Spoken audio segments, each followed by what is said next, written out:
everybody, welcome back. Today we are going to do a trigger swap. Here I have my Palmetto State Armory PA-15. Everything about this thing is pretty much Palmetto State Armory. Obviously some Magpul furniture, Sig Sauer Tango MSR optic, but the entire rifle itself is Palmetto State. So I'm going to keep it that way. Let me go ahead and clear this. Even my ammunition is technically Palmetto State. It's AAC Ammunition, which is America's Ammunition Company, and they are owned by Palmetto State. So, weapons cleared. So today we will be upgrading it to Palmetto State Armory's Custom Series. This is their 3.5 pound flat face skeletonized match grade trigger. It is a drop-in trigger that, after watching a few reviews, figured I'd give a shot. So it does come with anti-walk pins and the 2 Allen keys that you need to install them,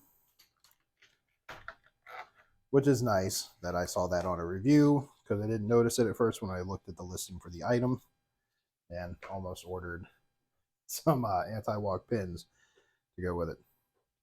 But here it is. Nice flat face on it. Got a little bit of grease in there. At first it looked like metal shavings, so I was a little concerned. But this surface right here, I mean, everything looks nice. Everything looks smooth. All right, so let's get into it. All right, so the first thing you're going to need to do is take the upper receiver off the lower and set it aside. All right, now a lot of places you'll see them using, I need to shim my table. A lot of places you will see them using like armors, blocks, and stuff like that.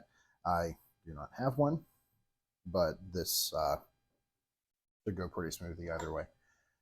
So the only tools you're really going to need is something to take the pistol grip off of the lower receiver, and you're going to need a punch and something to drift the punch through to remove these 2 pins, taking out the current fire control unit. So first things first, we need to get the pistol grip off of here.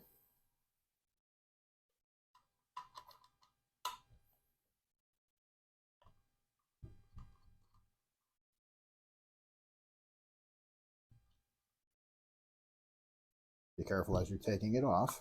You want to take it off upside down like this. Not quite there. Another turn or 2. There we go.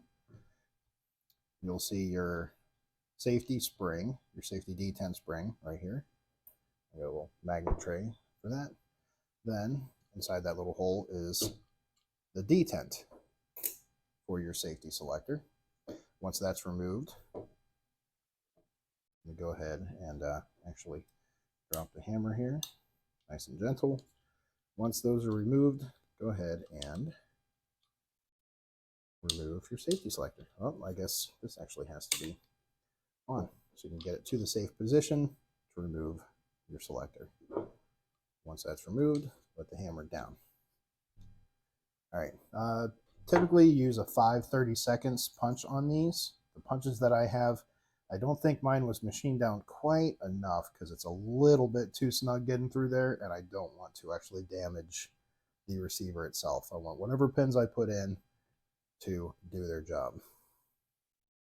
But let's start with this pin here. This is for the hammer. I'll start it while it's laying down.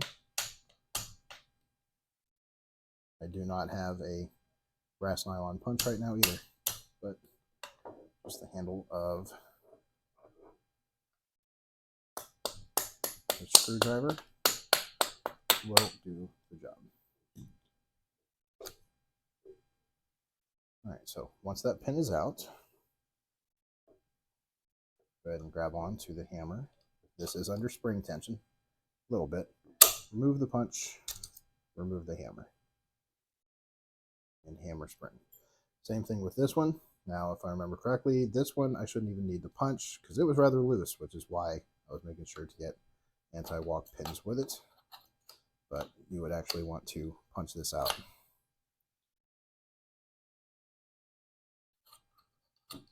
Not much spring tension there. There is the disconnect and the trigger itself. All right, so for the new one, check it out. All right, we want to go ahead and get that hammer set so it can drop in a little easier. Just like so. Make sure that the holes are lined up. Get our anti-walk pins.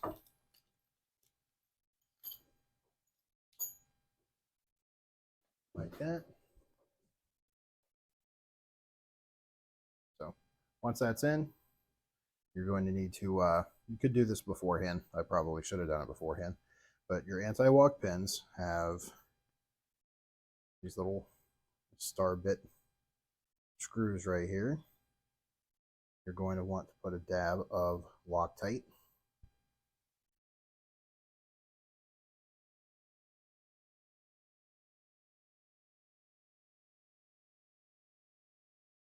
They look like a lot.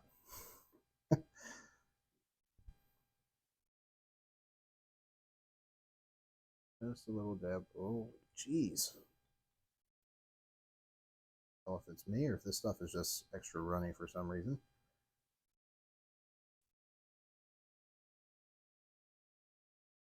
These two ends screwed on here.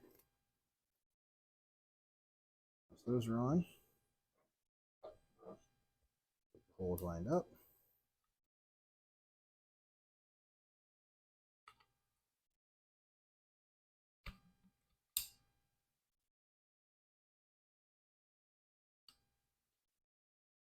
One.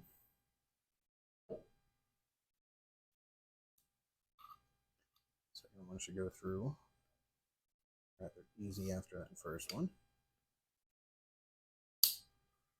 There we go. This is when armorer's block would come in handy, is for messing with this stuff here. All right, little dab. Give me a little dab. More than that. Oh, geez. What a mess. All right.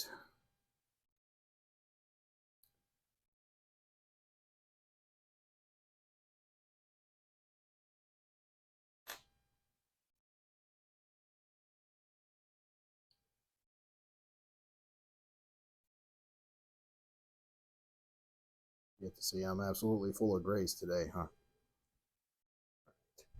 That one started in. It's Loctite so runny. I'm wondering if it's expired or something.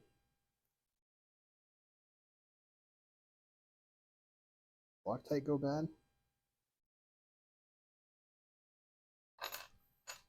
Right. Got Loctite on the second one. This is actually going to be kind of a pain in the butt to put in because I have this Odinworks extended mag release right here. Just barely get that second one on there, but it cleared it. Oop.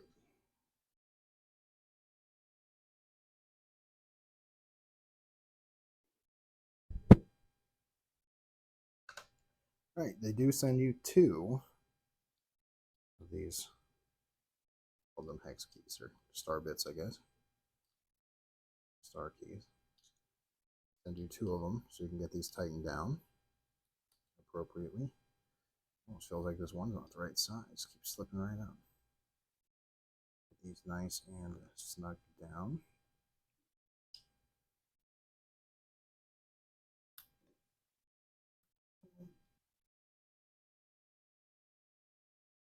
There we we go. All right. So once that's in there, I go ahead and let the hammer down. Put my safety selector back in. Needs to be back. I don't know why I keep forgetting that.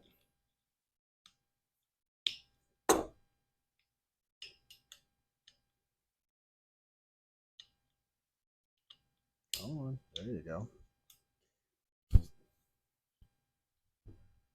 Once that's back there, I'm going to drop the safety detent, pointy side first, back into the hole.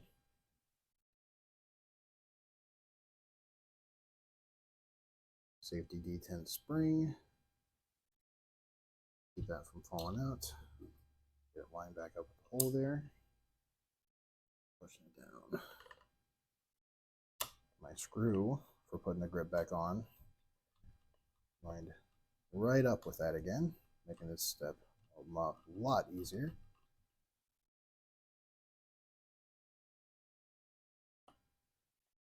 Up the whole way.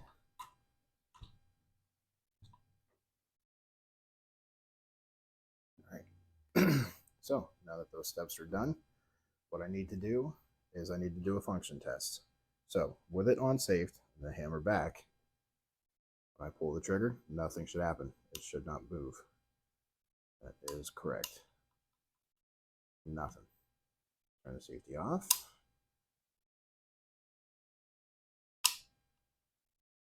Goes boom.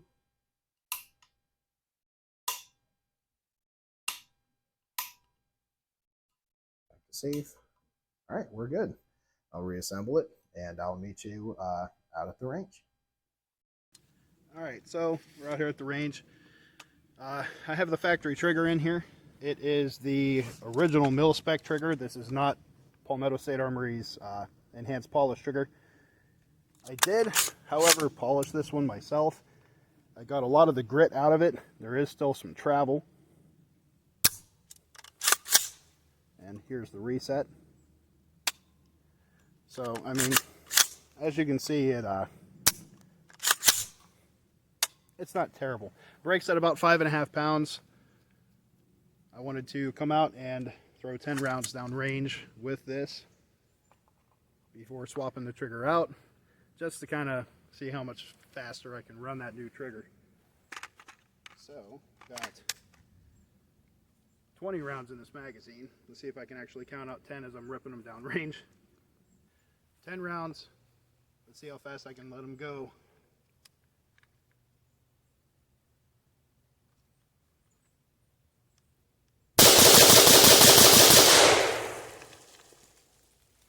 Well, I mean, that's not terrible for a mil-spec trigger.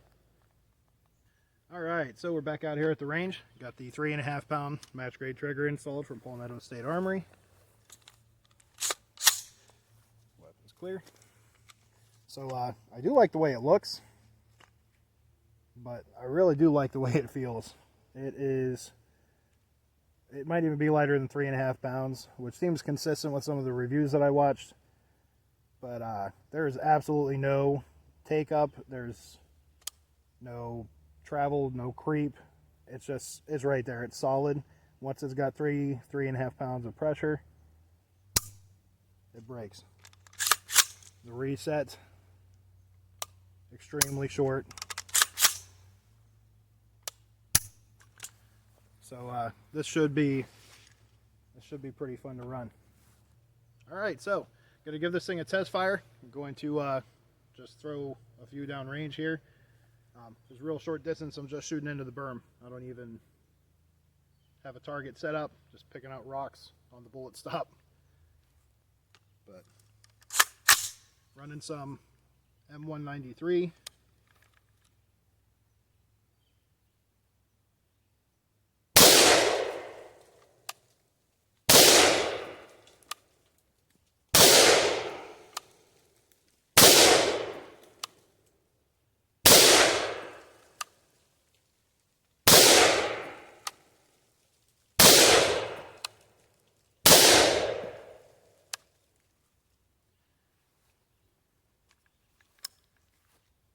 so far I really like it.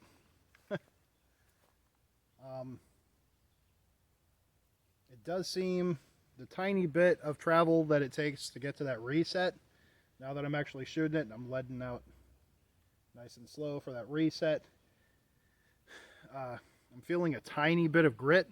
I might have to I may have to polish that out.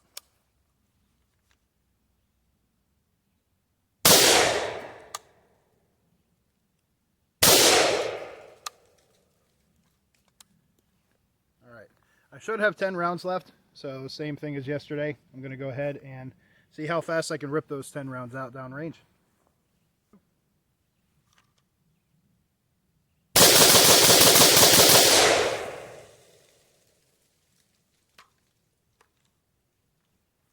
So, that mil-spec trigger, I think maybe just because I'm so much more used to it,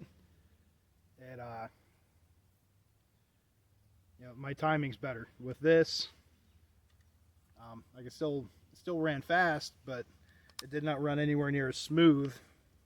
Just get out here and get a bunch more practice with it. Overall, for the money, I mean, I picked it up.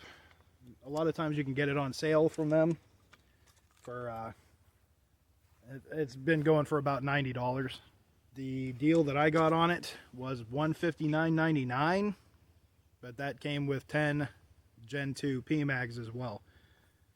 So if I bought Gen 2 PMags from my local shop, I'd be paying 14, 15 bucks a piece.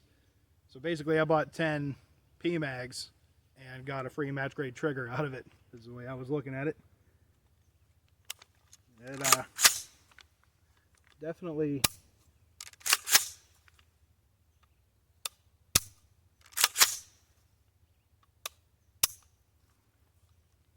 I feel it's definitely worth the money, I'll tell you that. Yeah, I've shot $150 AR triggers that don't feel as nice as this. So at this point, it's definitely worth the money. I'll do a follow-up review on it after I put, I don't know, maybe another 300, 400 rounds out of it. And maybe that, I'm assuming that reset's probably going to smooth up a little bit. This was the first 20 rounds fired out of it. So, as with most triggers, it should smooth up. But until next time, make sure you practice well and you practice safe. Take care.